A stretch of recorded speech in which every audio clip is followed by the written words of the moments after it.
What's up everyone, it's Caddy with MoneyVest. Just when I did a video yesterday that a lot of the technical analysis, fundamental analysis is irrelevant because of the very fact that we keep pushing higher, we keep hitting new all-time highs, the markets decided to take a dump and absolutely get brutalized, especially when it comes to technology. It was a very much a targeted sell-off. We saw a huge rotation out of technology over to especially other parts of the market. We're talking small caps, we're talking industrials, real estate sector, pharmaceutical. There's a lot of other parts of the market the liquidity and the capital went to. And I myself experienced one of my biggest single intraday losses, unrealized losses of course, and the swing of almost $26,000, which was quite insane to witness and not easy to swallow, because it was quite interesting. I obviously I was looking at my phone. I was in and out of different calls and meetings, and I was having some time with my friends and families, and of course I look at my portfolio. Markets at a new all-time high. Tesla's pushing higher to 271. We've got Nvidia moving higher on the back of some very good inflation data. We got 4 out of 4 beats on CPI. And then little did we know that after, again, we were already starting to roll over quite considerably. And then, of course, there was news that broke out from Bloomberg that Tesla has delayed their robotaxi event from August all the way to October, which Elon Musk, from the time of this video, from what I know, has not refuted those accusations. Could be false, could be true, we don't know yet. But if he hasn't said anything, I'm assuming it's true. And again, the stock that just took a dive, taking down the entire market with it. So I got lots to discuss, lots to unpack in this video. Make sure that you drop a like and subscribe to the channel if you're just joining us for the first time. And this is right here where our analysis, our understanding of the markets is going to come in super useful, super handy, because when stocks go down, it's time to buy. It's start to dollar cost averaging back into this market to start deploying more cash into the markets once again. So we'll love to, again, get your feedback. Make sure that you drop a like and subscribe to the channel as well. So this right here was the sell-off of over $25,000. So again, markets for me opened at around 7 p.m. We did see a very small spike. Originally when the markets opened, obviously Tesla pushing higher to 271. Again, VUG, SMH, they also absolutely got sold off quite aggressively on the day today. So definitely saw a lot of momentum, and then of course everything went south within 3 hours. Within 3 hours, literally from the top to bottom. A huge, again, one of my biggest losses actually on an unrealized basis, but of course nothing compared to one of my biggest days, also having $30,000, $40,000, $50,000 days when the markets were ripping higher. Last couple weeks here, when Tesla's been pushing higher almost 50-60%, I've had some of the biggest days, but also having some of the biggest days for the downside is also painful. But I'm showing you because that's a reality of investing, right? That's the whole idea, so that you understand that it's not always great. It's not always fun and nice and green and everybody happy and making money. You will have these painful days. And guess what? I'm smiling. I'm having fun because this is part of life. This is part of investing, right? This is why we invest in the first place, is because you have to understand there's no better way to generate wealth than investing. There's no better way to grow your money, to grow your wealth than investing, right? There's a very popular quote: you're not going to save your way up to $1 million, right? You're always going to invest your way up to $1 million. So it's really important to understand that when you are, of course, dealing with larger numbers, your green days are going to be significantly more than you ever imagined, but your red days are also going to be pretty brutal and painful to see, right? So this is obviously, if you told me that 4 years ago I'd be looking at a single day loss of about $25,000, I would have vomited. I would have literally puked, or I would have just been dreading that. But it's just how you grow, right? And I'm sure there's people out there, there's investors out there, there's investors in our community that are dealing with $70,000, $80,000, $90,000, $100,000 intraday swings, right? Some people dealing with $500,000 swings intraday, right? So as numbers get bigger and bigger, it's just a sign that you are actually growing. It's a sign that you're actually leveling up in your portfolio, and you're again dealing with bigger numbers, right? So your green days and your red days are obviously going to significantly be more. It's going to magnify everything. But at the end of the day, I think it's important to understand that you're going to have these days. Losses, unrealized losses, realized losses, losses in general are part of the game. They're part of investing. And we just can't get accustomed or get too comfortable to green days. This is what happens, right? When market sucks you in, it takes all the liquidity and it continues to kind of create this cycle of green, right? So market's been pushing higher than the all-time highs almost every day. And then one single day, it just drops 2% and everybody loses their shit. So excuse my language, but I think it's really important to understand this lesson here.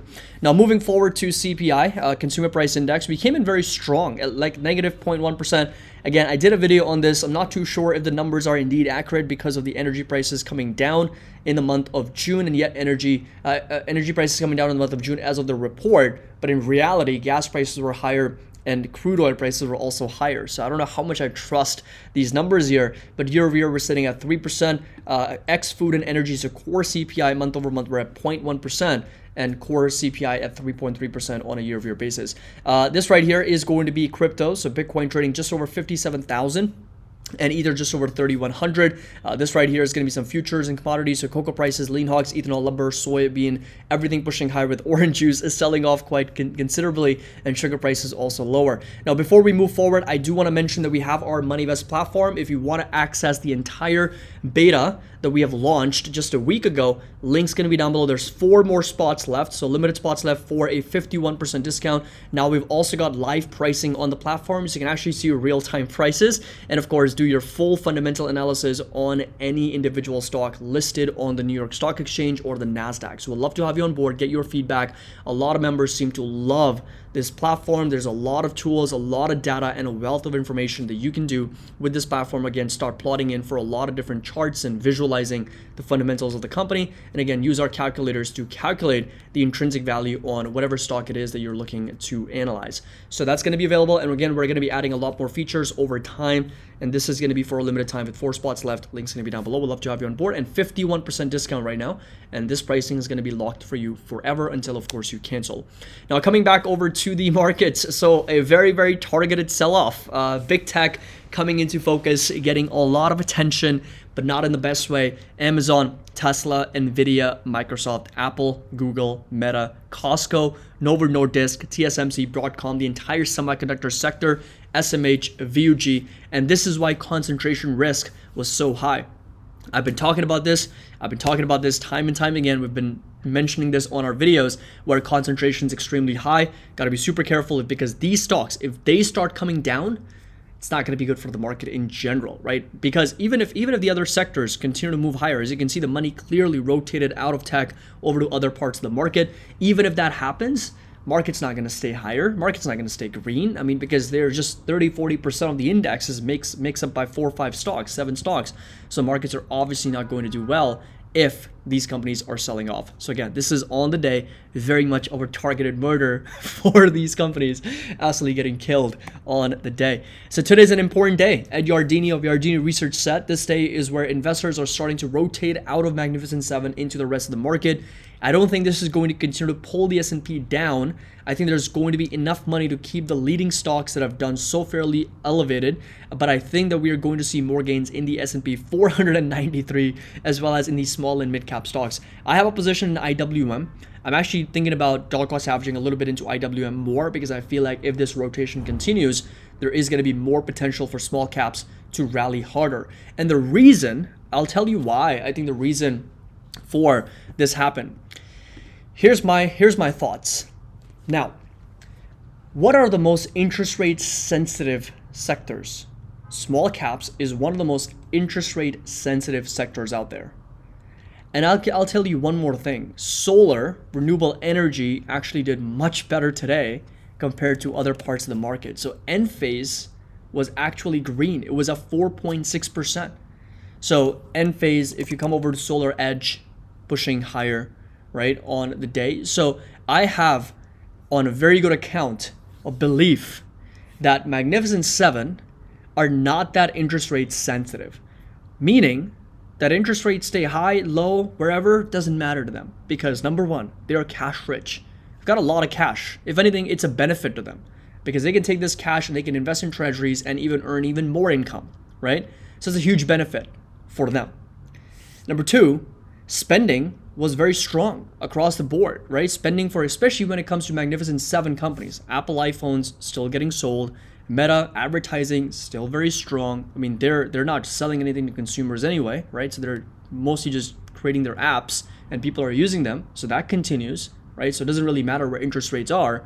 That continues. Meta's business continues, right? Now, when it comes to NVIDIA, again, interest rate not sensitive because it doesn't matter where interest rates are. It's a B2B business for the most part. Businesses are going to continue to buy more chips because they are going to sort of create their large language models, their data sets. They want to implement AI in some way.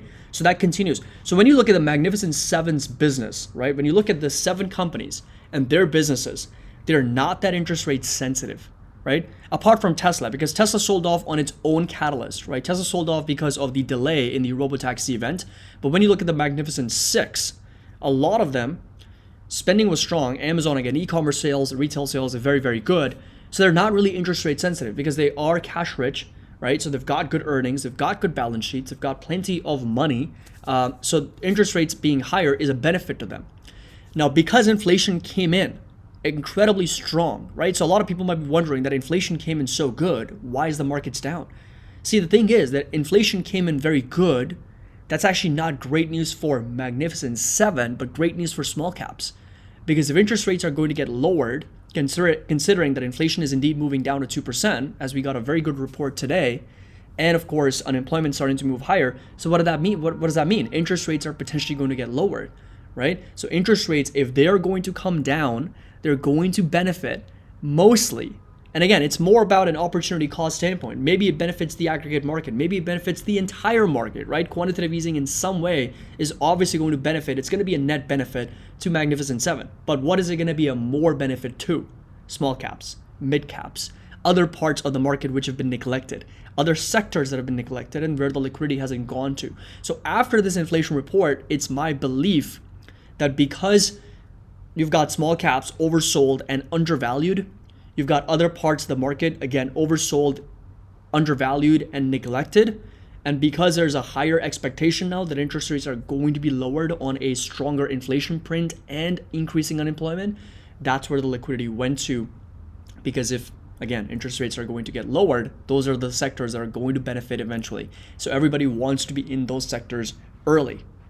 Magnificent Seven may still be fine. I mean, this is a one-day sell-off. It doesn't make a trend, right? We could still stabilize a little bit going into tomorrow or next week. And again, markets could somewhat recover on the back of Magnificent Seven. But what is it going to be a more benefit to if interest rates get cut? Small caps, mid caps, other sectors. And I think that's really what happened here on the day, where everybody really just wanted to plow money into the Russell 2000. This was on record the biggest daily gap between the Russell 2000 and the NASDAQ. 5 percentage points, the biggest daily gap on record. And Thursday was also the second day since 1979 where the Russell 2000 rose more than 3%, while the S&P 500 declined by more than 2%, I think. So IWM, again, was higher significantly on the day, pushing up. You can see $210, so huge breakout on this symmetrical triangle that we discussed in one of our previous videos, pushing up a little bit over 3.5% on the day. So Thursday was a historically strange day in the stock market, and that may be good news. This right here is what I posted in our Discord about 30 minutes into market open, when Tesla was the only lone survivor, up 2%, and that ended up being absolutely crushed by the markets as well, down the most, 8.4% among those Magnificent Seven companies. So just goes to show how quickly things change in the market, and nothing really is permanent at the end of the day. So coming over to S&P 500 here. So just give me 1 second. You know what I'm going to do? I'm going to just switch over my Wi-Fi just to make sure that we don't have any issues here. And I'm having a hard time kind of loading up these charts because the hotel Wi-Fi actually sucks at the moment. But again, we're going to take a look at the S&P 500 here. And if I can't do full technical analysis, then I'll maybe do that in another video. I'll see what the issues are. But yeah, so I seem to be having some problems with loading up the charts on my trading view. There we go. Okay, not bad. So seeing a bit of a pullback. So RSI, again, extremely overbought. So was the MACD, and something that we were already discussing in our previous videos, that everything is overbought, everything is overextended. So expect some type of profit taking, expect some type of pullback sometime soon. And again, down almost 90 basis points, and support level is going to stay put down to 54.40 on the S&P 500. Talking about the NASDAQ here, also a pretty deep sell-off, down almost 2%, and support level is going to stay put almost down to 18,000, down to as low as 17,500 on the NASDAQ as well. Again, RSI, MACD coming back down, rightly so, because of the fact that we were incredibly overbought at the moment. Now, coming over to volatility. So volatility here did not increase that much. It was only up 0.5%. So that was actually quite interesting. It did not get up to almost even 13. Still pretty low, only up about 0.5%. And if you come over to the MoneyVest index, and this is something I want to discuss, I think this number is going to get updated. It hasn't updated yet because it's EOD, so it's end of day, gets updated. So hopefully by tomorrow we've got a better read, but right now we're sitting at 3.88. And you might be wondering that even after this crazy sell-off, we still are at 3.88 for the MoneyVest index. Yes, and the reason for that is because volatility did not increase at all. This was more of a, like I said, a targeted sell-off for technology. So tech was the only part of the market that sold off. And yes, even though the entire market sold off as well, the S&P 500 was down 88 basis points. There's a lot of other sectors, a lot of other stocks. There was more green stocks than there were red stocks, believe it or not. If you come over to Webull, and if you come over to the markets tab and index chart, this right here was, again, the market overview. So right now we've got a 48 neutral rating. But if you take a look at this, I mean, there were over 4,550 advancers on the day, many of which were up between 2 to 5%. In fact, majority of them were up more than 2%. So if you do the math, 1820 plus 962, we're talking 2,800. We're talking 3,000 stocks. So 50%, almost half the market was up more than 2% on the day. And take a look, only 1,200 stocks that were declining on the day of the 6,400. 654 between 0 and 2%, and a very, very small minority here. We're talking about 295, 150, we're talking 450, 550. So about 550 companies only were down over 2% on the day. So again, it was a very, very targeted sell-off. More stocks were green on the day. More stocks were up on the day. They were advancing higher as opposed to selling off. And that's why MoneyVest index didn't really come down all that much. But again, the lower this gets down to, again, the better the opportunities are going to be, the better the risk reward is going to be from the market standpoint. And I will be doing a separate, more dedicated video on the technical analysis for the entire market. We'll take a look at individual stocks as well, some Magnificent 7 in another video. But hope you all enjoyed this video, found it helpful. If you did, make sure that you drop a like, subscribe to the channel. Don't forget, we've got a 51% discount for our MoneyVest platform for the beta launch. And again, link's going to be down below. We'd love to have you on board. Again, you can do full fundamental analysis. There's going to be a lot of really useful data and research and functionality that you can access, and again, do your full comprehensive analysis on the markets related to individual stocks and of course macros as well. So link's going to be down below. We'd love to have you on board. And as always, happy investing. I'll see you all in the next video.